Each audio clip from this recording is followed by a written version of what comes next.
ஓம் நமோ பகவதே ஸ்ரீரமணாய.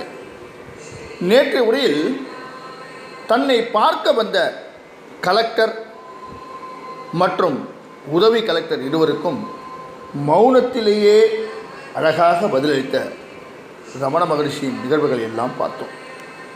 வாருங்கள் தொடர்ந்து பார்ப்போம். திருவண்ணாமலை வேத பாடசாலையில் படித்துக் கொண்டிருந்த ராமநாத பிரம்மச்சாரி என்கின்ற மெலிந்த உருவமுள்ள இளைஞர் ஒரு முறை ருபாஷி குகைக்கு வந்து பகவானை சந்தித்தார். பார்த்த முதல் பார்வையிலேயே ராமநாத பிரம்மச்சாரி ஸ்ரீ ரமண மகரிஷியின்பால் ஈர்க்கப்பட்டார். மிகப்பெரிய விஷயத்துக்கு முன்பு நின்று கொண்டிருக்கின்றோம் என்பதை புரிந்து கொண்டார். அவருக்கு அண்மையில் இருப்பதும் அவருக்கு உதவி செய்வதும் தமது பூர்வ வினை பயன் என்று சந்தோஷம் கொண்டார். குடும்ப பாரம் தாங்காமல் நிம்மதி தேடி பொருளாதார விடிவு தேடி பகவானிடம் வருபவர்கள் உண்டு. நிறைய பணம் சம்பாதித்து வாழ்க்கையை உறுதிப்படுத்தி கொண்டு தத்துவ விசாரம் ஏற்பட்டு அதன்பால் வருபவர்களும் உண்டு. ஒரு பக்கம் வேலை செய்து கொண்டே மறுபக்கம் விசாரத்தில் ஈடுபடுகிற அன்பர்களும் பகவானிடம் வருவதுண்டு. ஆனால் ராமநாத பிரம்மச்சாரி எந்த எதிர்பார்ப்பும் இல்லாமல் இது ஒரு அற்புதமான இடம், இது ஞானியின் சன்னதி, இங்கு இருப்பது தன் பிறவியின் பயன் என்பதாக அந்த இடத்தை சுற்றி சுற்றி வந்தார். பகவானின் அருகே இருந்தபடி பல உதவிகளை செய்தார். வேத பாடசாலையில் உணவு போடுவார்கள். ஆனால் ராமநாத பிரம்மச்சாரி அந்த உணவை மறுத்துவிட்டு திருவண்ணாமலையில் வீடு வீடாக ஏறி யாசகம் கேட்டு உணவு வாங்கி கொண்டு வந்து பகவானிடம் கொடுப்பார். ஸ்ரீ ரமண மகரிஷியும் அதை ஏற்றுக்கொள்வார். ஒருமுறை அப்படி யாசகம் வாங்கிய உணவை எடுத்துக்கொண்டு மலைக்கு போனபோது ராமநாத பிரம்மச்சாரியின் தந்தை எதிர்பட்டார். தனக்கு உணவு கொடுக்கும்படி வேண்டினார். ஆனால் ராமநாத பிரம்மச்சாரி மறுத்துவிட்டு மலையேறி சென்று பகவானிடம் அந்த உணவை நீட்டினார். உன் தந்தைக்கு உணவு கொடுத்து விட்டு வந்தால்தான் நான் உணவு உண்பேன் என்று பகவான் சொல்ல என்ன செய்வது என்று தெரியாமல் திகைத்தார். மறுபடியும் பகவான் வற்புறுத்த ராமநாத பிரம்மச்சாரி மலையிலிருந்து கீழே இறங்கி தன் தகப்பனாரிடம் போய், வா, மலைக்கு மேலே போய் நீயும் சாப்பிடலாம், பகவானும் சாப்பிடுவான் என்று அழைத்தார். ஆனால் மலைக்கு வர ராமநாத பிரம்மச்சாரியின் தந்தை மறுத்துவிட்டார். மேற்கொண்டு என்ன செய்வது என்று தெரியாமல் மறுபடியும் மலைக்கு போய், தந்தை உணவை எடுத்துக்கொள்ள வரமாட்டேன் என்கின்றாரே, என்ன செய்வது என்று பகவானிடம் சொன்னார் ராமநாத பிரம்மச்சாரி. அதெல்லாம் எனக்கு தெரியாது, உன் தந்தைக்கு உணவு கொடுத்து விட்டு வா, அப்போதுதான் உண்பேன் என்று தீர்மானமாக சொல்லிவிட்டார் பகவான். வேறு வழியில்லாமல் மீண்டும் தன் தந்தையிடம் சென்று அவருக்கு உணவு கொடுத்து விட்டு மீதம் இருந்ததை எடுத்துக்கொண்டு வந்து பகவானிடம் கொடுத்தார். பகவானும் அதை விருப்பத்தோடு உண்டார்.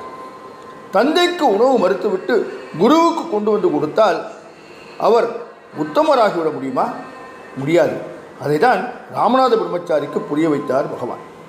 மாதா, பிதா, குரு, தெய்வம், இந்த வரிசையில் தன் இடம் எது என்று ஞானிக்கு தெள்ளந்தெளிவாக தெரியும்.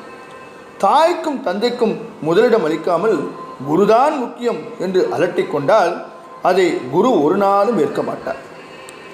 எது சரியான வழி என்பதை சிஷ்யனுக்கு சூட்சுமமாக புரிய வைத்தார். அதை தான் பகவானும் செய்தார். அன்றிலிருந்து தந்தைக்கு உணவு கொடுத்த பிறகே ராமநாத பிரம்மச்சாரி பகவானுக்கு உணவு எடுத்து வந்து கொடுப்பது வழக்கமாகிறது. ராமநாத பிரம்மச்சாரி என்கின்ற அந்த இளைஞர் சூட்சுமமானவர். குருவுக்கு செய்வதாக மட்டும் இல்லாமல் குருவின் அன்பர்கள் அனைவருக்கும் செய்வதே குரு சேவை என்பதை தெளிவாக உணர்ந்து பகவானை நாடி வரும் அன்பர்களுடைய இடத்துக்கு போய் அங்கு சுத்தம் செய்து அவர்களுக்கு வேண்டிய உணவை கொடுத்து நீர் எடுத்து வந்து கொடுத்து மருத்துவ உதவி தேவை இருந்தால் அதையும் செய்து பிறகு பகவான் ஸ்ரீ ரமணனுடைய சன்னிதானத்துக்கு வருவது அவருடைய வழக்கம். இங்கு தத்துவ விசாரமோ குருவின் எதிரே அமர்ந்து உள்முகமாக திரும்புதலோ முக்கியமாக இல்லை. குருவின் சேவைதான் ஓடி ஆடி சகலருக்கும் உதவி செய்வதுதான் மிக முக்கியமாக இருந்திருக்கின்றது.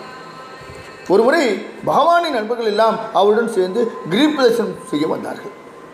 அப்போது குருபக்தி என்பதை பற்றி யாரேனும் சில மணித்துளிகள் பேச வேண்டும் என்கின்ற கட்டளை. சிலர் பேசினார்கள். ராமநாத பிரம்மச்சாரி தானும் பேச விரும்புவதாக கை தூக்கினார். அவருக்கு அனுமதி அளிக்கப்பட்டது. குருபக்தி என்பதை பற்றி வடமொழி ஸ்லோகங்கள் என்ன சொல்கின்றன, தன் அனுபவம் என்ன என அரை மணி நேரத்துக்கு ராமநாத பிரம்மச்சாரி பேசினார்.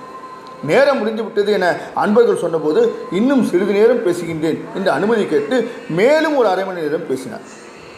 மறுபடியும் நேரத்தை நினைவுபடுத்தும் போது இன்னும் கொஞ்சம் பேச வேண்டும் என்று கெஞ்சினார். இப்படியாக 2 மணி நேரத்துக்கு வடமொழி ஸ்லோகங்களிலிருந்தும் தமிழ் பாடல்களிலிருந்தும் மற்றவர் சொன்ன அனுபவங்களிலிருந்தும் தன் அனுபவங்களிலிருந்தும் குருபக்தியை பற்றி விரிவாக பேசினார்.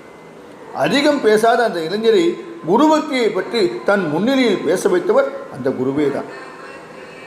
பகவானுக்கும் பகவானின் அன்பர்களுக்கும் சேவை செய்த ராமநாத பிரம்மச்சாரிக்கு பிளேக் நோய் பற்றி கொண்டது. உடம்புகளில் கட்டிகள் எல்லாம் தோன்ற ஆரம்பித்தன.